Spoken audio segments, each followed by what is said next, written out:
Hello everyone, that video will be kind of a test. We'll try to make like a post-commentary thing on the race I've made on the Nukeshot Endurance series.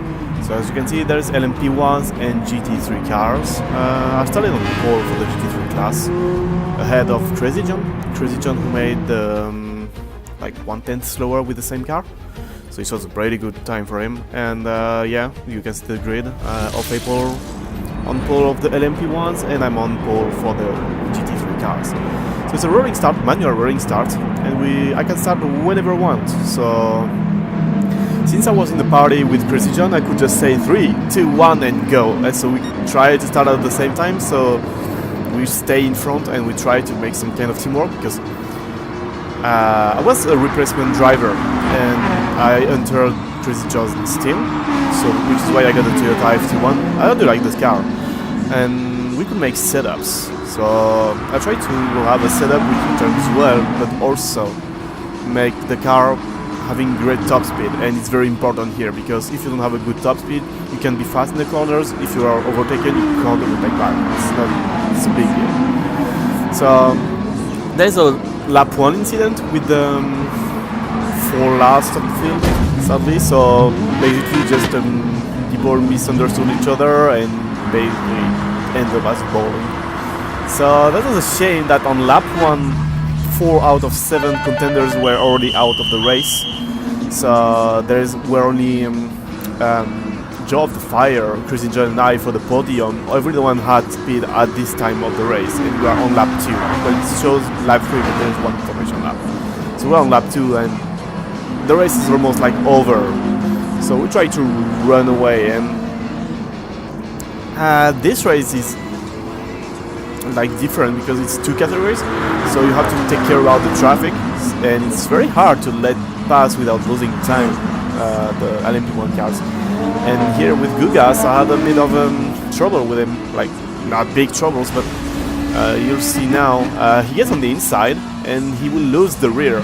So he just stayed in front of me. I had to brake, like I really slammed the brake to not hit him, not have a damage, because we were on heavy damage. So if I get damage, I got it until I pit. And if I pit now, my race is almost over, because Crazy John had a really good pace. We're on lap 9, now lap 10, and yeah, he was as fast as me. And of course he's my teammate, so I can share my setup and share my strategy, because I think it's normal as teammates. And yeah, he was really fast, but since he's on the controller, his front tires gets bad quicker than mine. So when he did pit, we were about the same. He did refuel. I didn't need to refuel. He did refuel about 15 liters, so just gained 4 or 5 seconds. And since I was lighter than him and a bit ahead of him, I could go faster for the whole second stint. And I just goes out of Joe of the Fire, who didn't pit. Joe of the Fire is on the 2-stop strategy. I'm on the 3-stop one.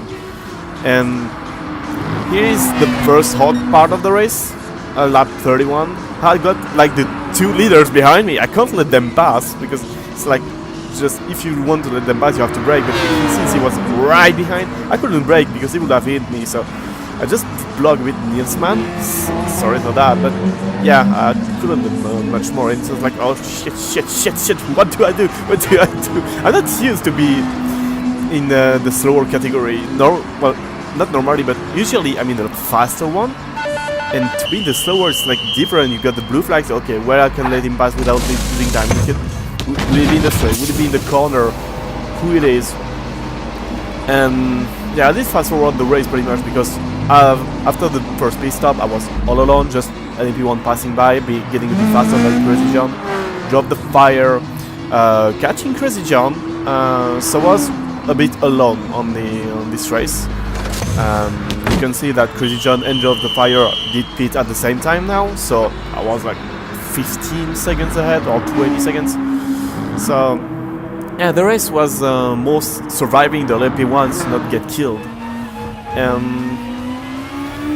Just also having experience with the new wheel, because Gran Turismo sent me the new wheel, the TGT, which I got in front of me right now. And yeah, it's really different from the T150, got to say it. it's a whole different game.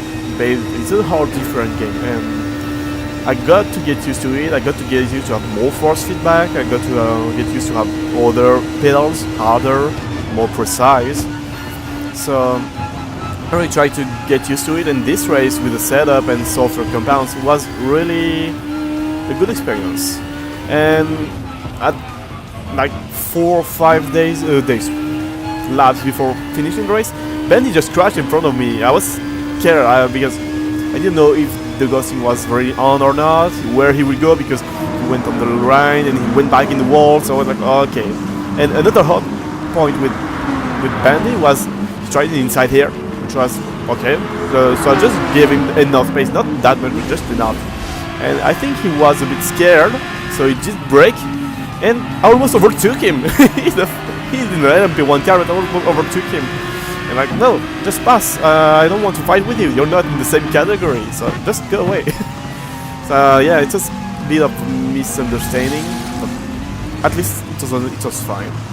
And on the last lap, since it was based on time, got the fire did cross the line after the time limit.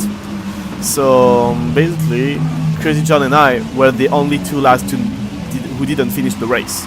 So I was in party with him and say, oh, let's wait and just make a finish like 1-2 like that, just keeping the order, but just for the picture to be 1-2 and make it something pretty on the screen. So I did wait him. I was 15 seconds ahead. So yeah, it was pretty fun to do that because the picture you see now is pretty cool. I think it's pretty cool. So yeah, this is the summary of the race I did yesterday. That's also like the first try of me doing that kind of commentary post-race. So it's just straight. I just said record it. Let's go. So I hope you enjoyed it, and see you next time.